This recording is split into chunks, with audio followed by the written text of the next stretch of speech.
Hello. Pep Guardiola is leaving Manchester City at the end of the season. Thanks for watching.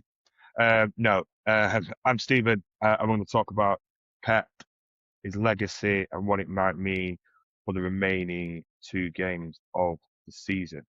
Um, I'm very much the Japanese soldier who kept fighting a war 40 years after it finished because he was unaware or refused to accept. I think I've come around to accepting 99% at least. I won't be fully convinced until somebody else is in the dugout, which looks like being Enzo Maresca. We'll talk about him a little bit more later. So please do like and subscribe. It's a big help. Um, I was confident he would stay up until last night, and the reason was that last night was the only time someone really put the name to it and said, "That's it, he's leaving." Whereas previous to that, Ornstein and one or two others, it was very much the closest sources to. Um, People in football circles think this. People outside Manchester City think that. All very loose, all very loose. Whereas last night was very definite. Um, I don't believe for a second that Ornstein and that back in February knew for certain. That's why they didn't put their name to it in such a definitive way. And I still don't believe they knew now. I'm just not having it. I'm not having it that Pep Guardiola had decided in February, told everyone in February, and somehow it managed to keep on the wraps of the side. I think it was a pretty recent decision on his part, and probably for a few reasons really. He probably thinks I've been here 10 years, more or less. My marriage has ended since I've been here. Lots of other things have happened. What more can I do? He signed a new contract last season when we thought he was gonna leave when the team was in the shit. He got us out of the shit. We were in the cup final last year, finished third. We've now won two cups this year, going to finish second at least. There's nothing else he can do probably in his view. So let's not be sad that it ended. Be happy that it happened. And let's have some realism as well, because the next 10 years are highly unlikely to be as successful as the previous 10. So to expect so is unrealistic and probably unfair on the person who comes next and the club and the players as a whole. So we'll talk about his legacy briefly. I mean, we've got 20 minutes to do this, so I'm not documentaries will be made about this man's time at City. 5-part documentaries will be made. I'm not going to cover everything now. Um, well, first of all, forget all the balls we talk about. Asterix is next to his name, 115, and all the rest of it. It's pathetic, and they're pathetic, and I've got no time for it. The bloke obviously has an affection for the club and the city as a whole. He opened a restaurant here for starters. Um, Lived in the city centre, and he wasn't like shooting off to Barcelona every chance he got, like Mourinho did at United, going back to London every weekend.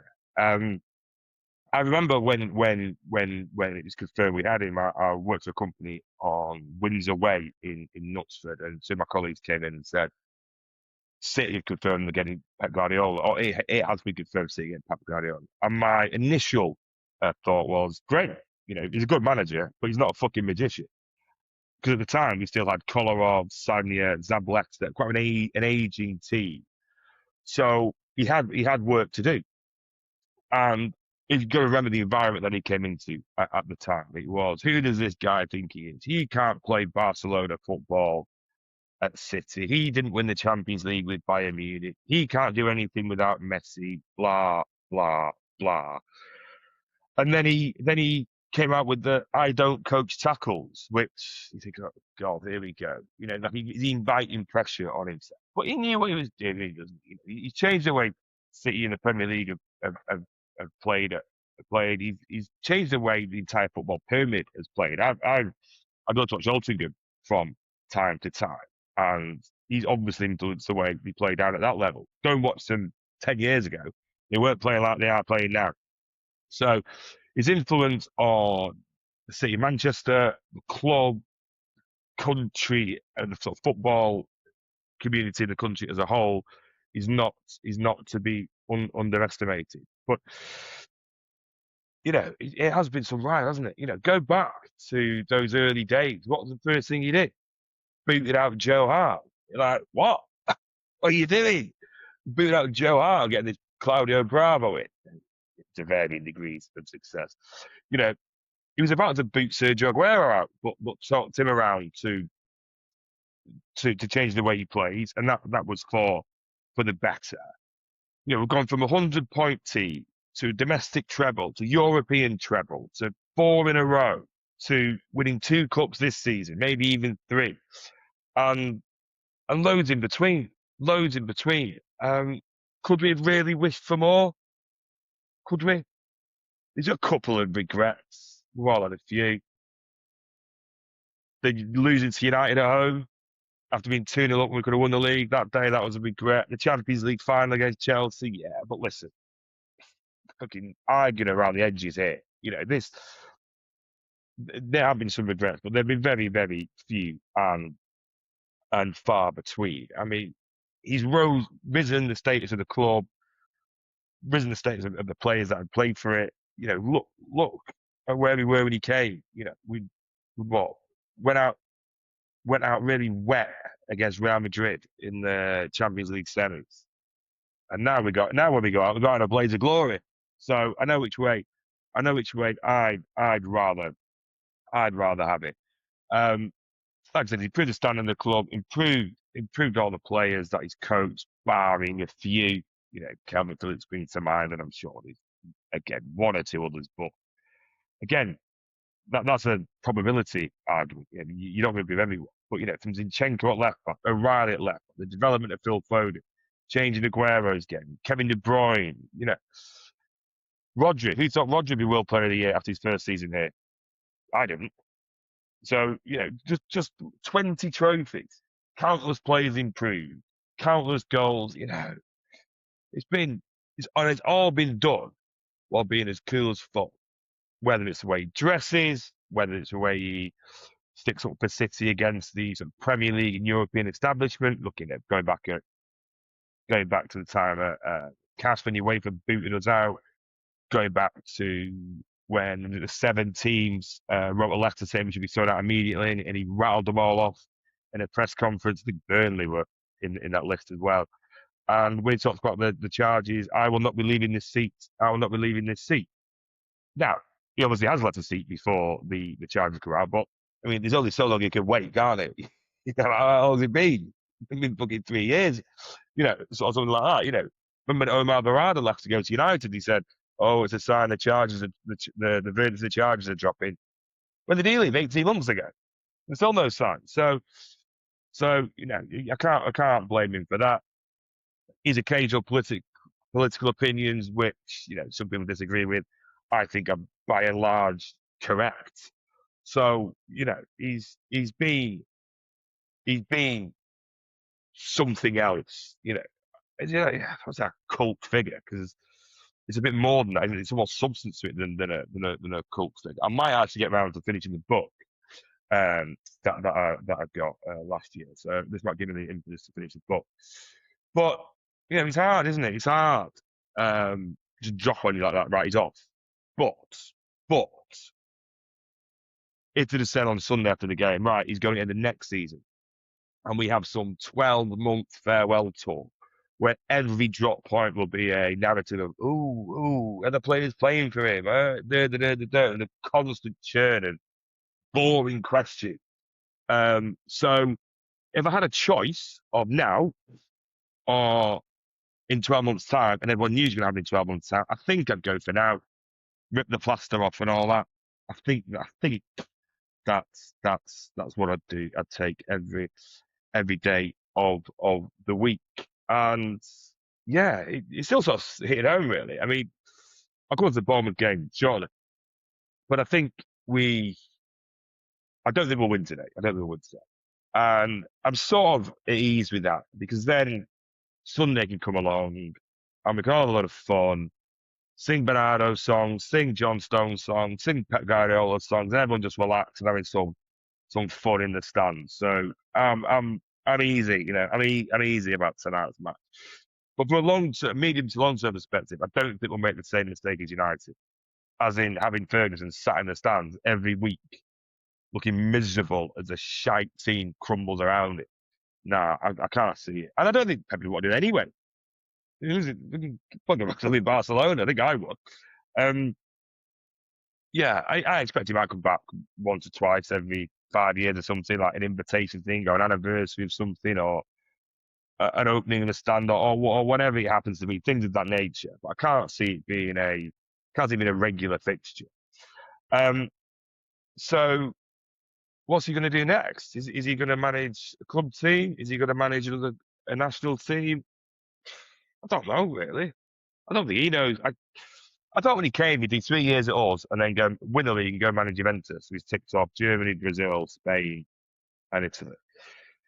I can't see that now. I don't see where the hunger would be to go to Italy and win the league. It just doesn't strike me something that he could be asked with after 10 years in one club. I don't think I could see him. I know doing some sort of Catalan politics or campaigning or something, or maybe taking a national team. He spoke about Brazil, hasn't he? Like, actually, it's more like Italy, so mention Italy then. They're a basket case, aren't they? Maybe go there, do something like that. But can I see him in club management again? Probably not, but maybe. It's not the greatest answer, is it? But like anything, I wouldn't rule anything out. And you've been a manager all your life, or your sort of post playing career life, and you've never really been out of work outside of when you chose to be. You could get the bug again in 12 months, and we could see him at, I don't know, Paris Saint-Germain. I don't know about back to Barcelona, but somewhere in Italy. I don't know. I can't see this though being the end of his managerial career. It just doesn't strike me that as being realistic. Um, but it might be. It might be. It might be. So more. I'll probably speak more about that about Pepper in more detail. Pick some highlights and talk about them in more detail. But we've got looks like Maresca is coming in to take over now. Doesn't really excite me, the idea of Enzo Maresca. But maybe that's what I need. Maybe excitement isn't what I need. Maybe excitement is what the club needs. Maybe it needs a handle turner, a Pellegrini type, an Arnie Slot type. It's not big as a bellend as Arnie Slot. That sort of person. Because one thing was clear, and it's pretty undeniable, is that the Chelsea players like the guy. I'm working them. Obviously, you don't like them too much to be their mates, but they seem to like him, which is going to be a good thing. And they have been total shit since he left. No ifs, no buts, right? But my lingering doubt, and I don't know, lingering. I think it's just a constant. I think it's right. I think it's a correct doubt that he doesn't have a CV. I know people say, "Oh, he knows the club, and the club know him." Well, Chelsea knew Maresca, not Maresca. Chelsea knew Messina, and Messina knew Chelsea, and let's look how that ended. So that's not something I hold much stock in. It's the CV that bothers me. I said I want players with CVs. I want managers with CVs who can walk in the door, put his medals on the table, and go, "Buff, I'm here." We haven't really got that, have we, with Maresca? But maybe that's an outdated view of management. I don't know. That probably remains to be seen. And I know people say he won the Club World Cup and he won the Conference League. Well, the Club World Cup, I'm not really interested in. And the Conference League, a team like Chelsea shouldn't be in it anyway, with their budget and status. So they're always bound to win. So, yeah. But they made a decision. He'll be in straight away, and he can get to cracking. And good luck to him. And yeah, whilst I'm particularly excited, it's undeniable that they've got a lot worse since he's been there, Chelsea. So they were awful in the cup final, offered nothing going forward. And whilst on to cup final, I'll come on to that now. I was surprised with the lineup. No Turkey or Foden, and a bit of shock Marmoush started. I mean, I do feel sorry for Marmoush to a degree, but when that ball bounced in the first half and he didn't challenge for it, I'd had enough of him. I'd had enough of him. That was it for me. That was it. And I thought he was rightly taken off at half time. Turkey comes on, improves things because he has some creativity, but we struggle. I thought we needed stones, me. Midfield from the back to pass into midfield, because Rodgers wasn't at the races. He couldn't really help matters. But then Kovacic, that wasn't saying the defenders didn't play well. Mark Gay and Kuznetsov played very well, and Kuznetsov's shoulder barges were a thing of beauty. But Kovacic came on and he changed things to the better, in my view. Then Haaland's 9th assist in the season. Semenyo had a great goal, and after that we were pretty comfortable. That made sense to me at the end. They've got nothing in. I think, well, someone might score a screamer. Only takes one long ball into the box. They didn't even have that. I think the game finished with the ball in their half. So no. I thought Chelsea was shit, and I think that is a positive for Maresca. That's a positive for Maresca. They have got worse, a lot worse since he left, and the players seem to like him. So hopefully that will be good for us. So will the Pep news affect the team for tonight's game at Bournemouth? Well, I read 2 tweets today, one from the Sun and one from somebody else. One says the players are in shock that he's going. Another says they've known for ages. So rule of thumb, don't believe the Sun. So yeah, let's work on the basis that the players known for ages. I expect they have as well. But Bournemouth were beaten in 16 matches, right? Our manager's off, and it's 3 days after the cup final.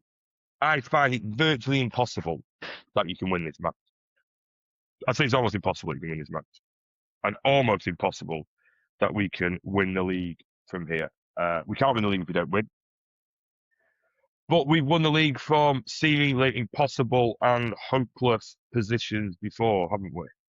On several occasions. So I wouldn't rule us out. But the team selection, I've got a team written down, which I'm going to go through now, but it's difficult, isn't it?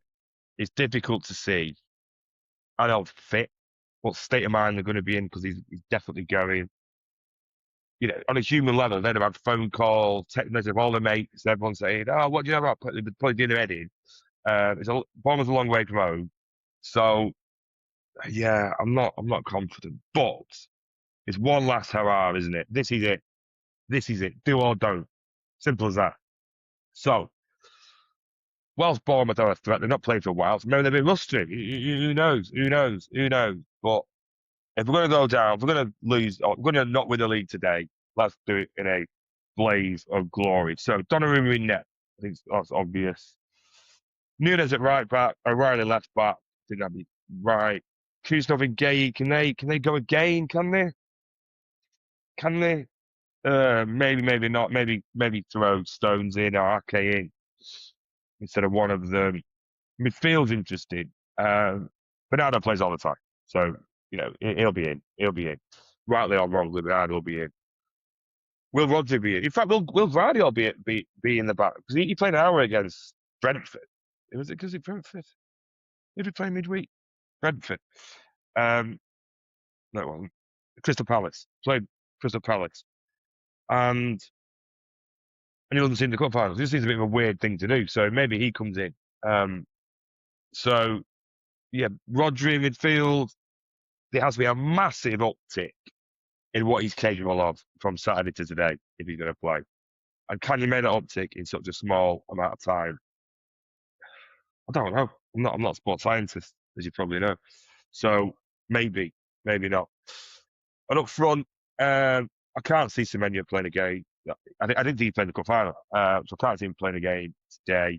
So I'm going to go for Doku on the left, Church in the middle, Foden on the right, and Haaland up front. I was shocked that Foden didn't play in the cup final after his performance midweek against Palace. So hopefully he gets in and continues that form. Turkey, we need his creativity. We also need to get out in gear, play quicker, close people down, and we need goals tonight, early doors. We need goals, early goals, settle things down. fans will be all sorts of emotions. So a couple of early goals would be great, and then I know it's Bournemouth's last home game in the season, so they're going to be up for it. But a couple of early goals, and they might just fuck it off.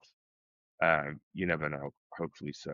Anyway, um, yeah. So what's my score prediction? I wrote down 1-1 in my notes for today, and I think that's about right. I think that's about right. But it wouldn't surprise me if we went and won 4-0. So I mean, if we win and it goes to the last day of the season, we could fucking pull this off. We could pull it off. We could pull it off. I can't let myself believe we can pull this off. So 1-1, it deads it. It's over, and we're having a bit of fun on Sunday. But if we do win, Jesus Christ, it's on, innit? If we win, it's on. If we win, it's on. Fucking Everton game. Anyway, right, we're digressing. So, thank you for watching this part. I've got to go. I've got a meeting in a minute, so I need to shoot off. Thank you for watching. If you got this far, Pep Guardiola's last 2 games as Manchester City manager. Hopefully, we can win them both and see where that takes us. But either way, I think Sunday is going to be a very fun and emotional day for everyone there. And well, I'll do a video definitely before that. We'll do that Friday. And we'll also have some fun. We'll have some fun there. So again, thanks for joining. Please like and subscribe. And if you got this far, please share and tell a friend to tell a friend. So yeah, Enzo Maresca's Blue and White Army in a couple of few months' time. So let's look forward to that. Take care. Thank you.